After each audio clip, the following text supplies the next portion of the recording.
Good morning. আমরা কথায় কথায় অনেক সময় রাগ, অভিমান, মন খারাপ করে ফেলি, কিন্তু সম্পর্কের যদি গভীরতা না থাকে সেখানে আমার মনে হয় না যে রাগ, অভিমান বা মন খারাপ এইগুলো কোনো মূল্য পায়।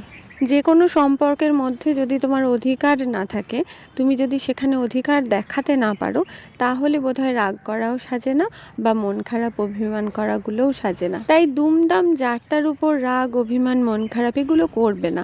কারণ তুমি আগে বুঝতে শেখো যে সম্পর্কের মধ্যে তুমি রাগ দেখাচ্ছ বা অভিমান করবার চেষ্টা করছো, সেই সম্পর্কটা আদৌ কাছের তো, বা সেই সম্পর্কের মধ্যে আদৌ কোনো গভীরতা আছে তো, নাকি খামোখায় সেখানে রাগ করে বসে থাকছো বা অভিমান করে বসে থাকছো। তোমার মন খারাপের মুহূর্তগুলোর যদি অপর দিকের মানুষটা মূল্য দেয়, তাহলে বুঝবে সেখানে অভিমান করা তোমার সাজে, তাহলে বুঝবে সেখানকার সম্পর্ক অনেকটা গভীর, আর তাহলেই বুঝবে সেখানে তোমার যথেষ্ট পরিমাণে অধিকার রয়েছে।